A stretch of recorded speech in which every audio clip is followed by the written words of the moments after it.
I want to talk to you about Red Ed Miliband. He's been reported for breaching the ministerial code. That's right, my friends, the holier-than-thou Labour Party, the anti-sleaze crusaders and the Change Party. That is, you got any spare? And of course, unless it's freebies from Lord Ali, well, they're up to their necks in heat pump boiled tepid water. The eco-tycoon Dale Vince, who bankrolled some of Labour's election campaign, has just had his company's massive solar farm approved on prime agricultural land. What a happy coincidence. Nick Timothy MP, a Conservative, calls it a blatant conflict of interest. He says this in The Telegraph. It's difficult to see how Ed Miliband has not broken the ministerial code in making this decision, which benefits a significant Labour donor. There is no case for constructing these giant solar and battery farms on agricultural land. But Miliband's net zero zealotry means more of these monstrosities are heading for rural communities.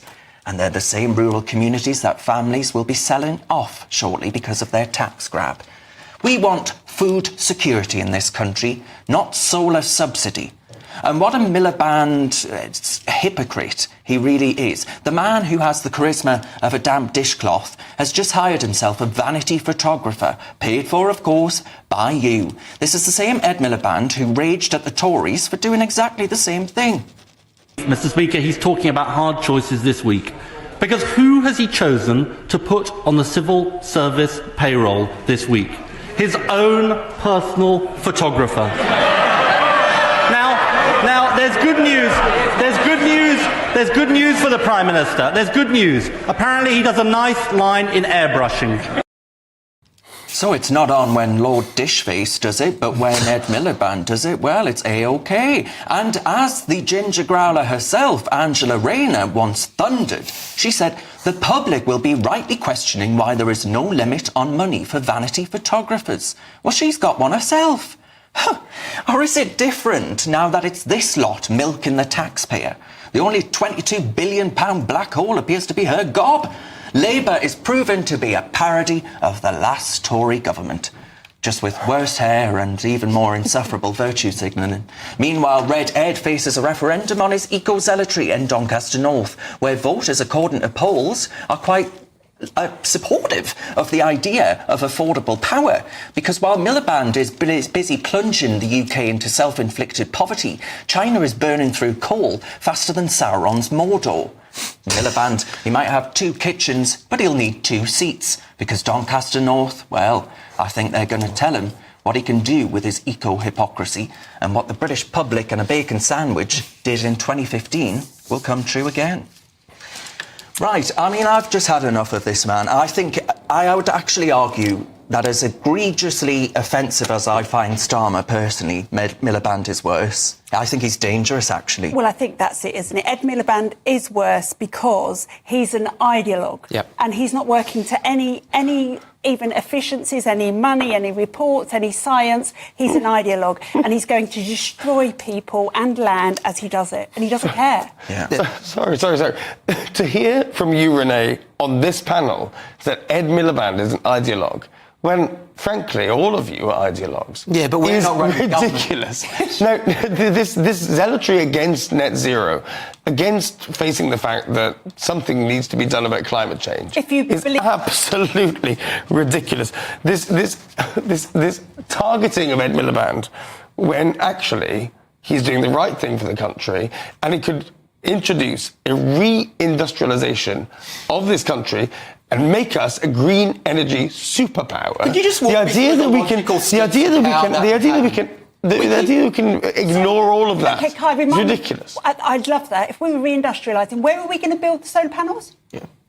Everywhere. I'd have them absolutely everywhere. Why can we build them in China? Yeah. Why can we build them cheaper and more effectively here than in China? Why? Like, everyone on the left says that this is such a great economic opportunity, but they cannot tell you very simply why it is a better opportunity than providing cheaper sources of energy, which has been the step change for growth in every single economic step forward over the last 200 years. You and your ilk 20 years ago would talk about clean energy and say that it was unaffordable, right? Please. And what we saw, still is solar power and wind power by unit falling massively. Well, hang on, why are we the cost of those types of power falling massively. Why do we still need to the point where now it's actually much cheaper than oil and We gas? have the most expensive energy in Europe. In the world. Why do we have to subsidise? But that's not a problem with wind and solar power. Kai, because if that was the case, then it would be the same case in Europe. What is it? We shut down coal and we added wind and solar, and electricity got more expensive. What else do you put it down to? And killed North Sea oil and gas. Might I just say Why as do we well? have to subsidise them, Kai, if they're so cheap? Why we need to subsidise these industries is as an industrial strategy to move towards Britain being... They're not cheap. Britain could be a clean energy superpower. China has more EVs than anywhere else in the world, right? Yeah, we should be listening to the left. They're powering those cars. Coal.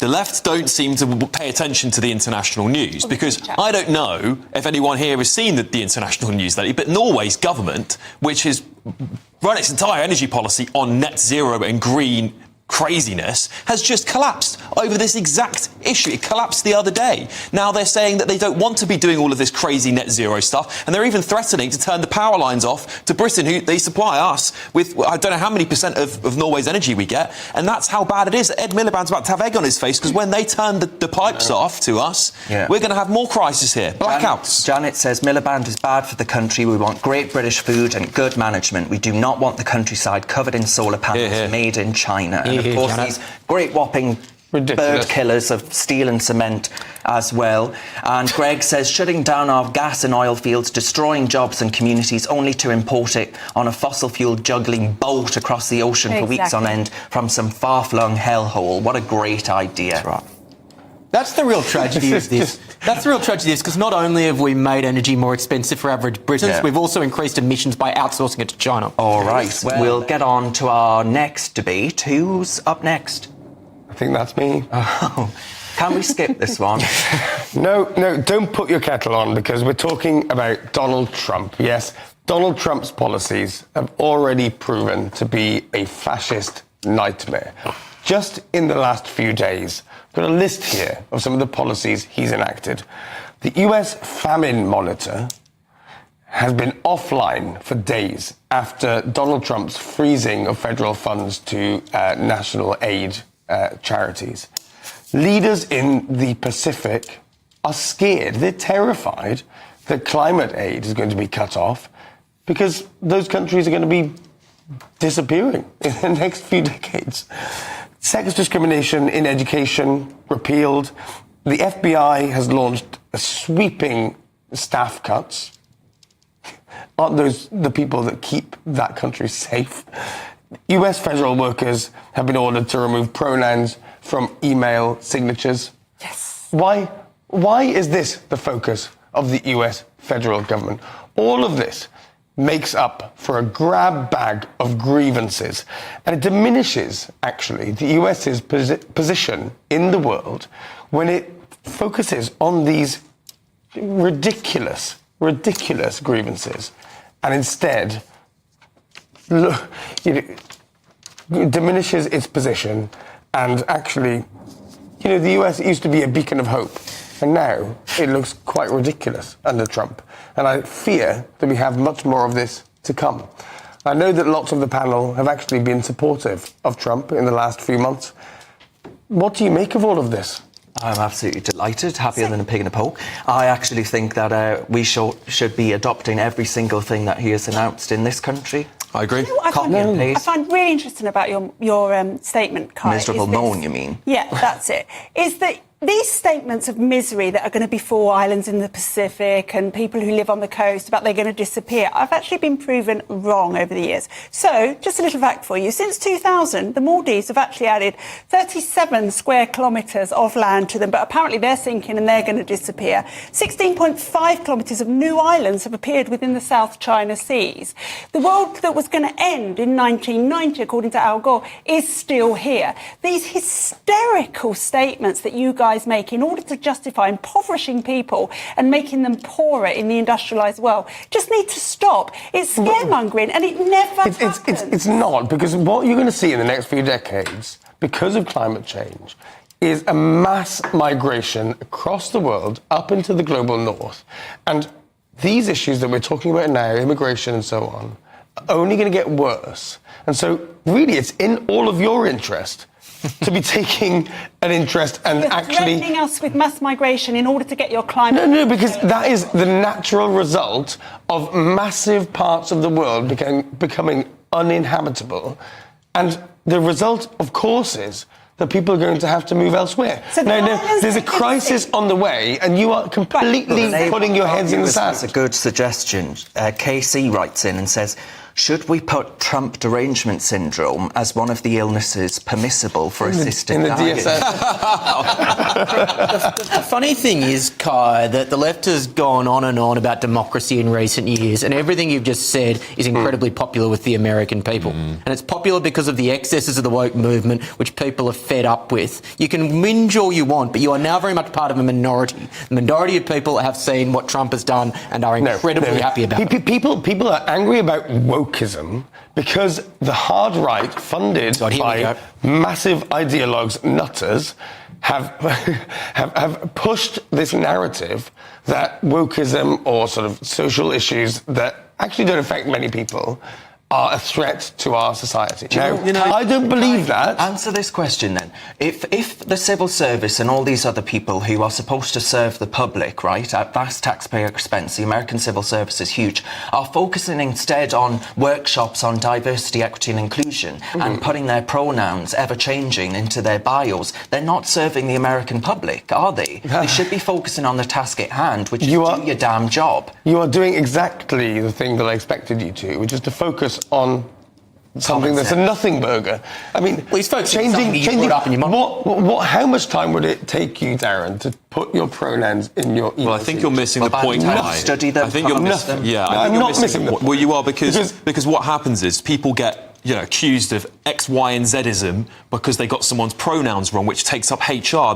There was 35,000 DEI hires in America in the last year alone. And these are sorts of things that people have to tiptoe around. Rather than getting on with the job of governing people, they have to tiptoe around, have I got this person's name right or wrong? Have I got their sex right or wrong? No. It's ridiculous. But actually, look at the things that he has done. Since he started his first day in office, deportations have skyrocketed. Foreign criminals are being rounded up. I love this. It's I love fantastic news. Keir Starmer's done exactly the same thing. You won't hear that from you. Not really. Lee has messaged in, and Lee says, if Trump's actions are so petty and meaningless, why is Kai so upset?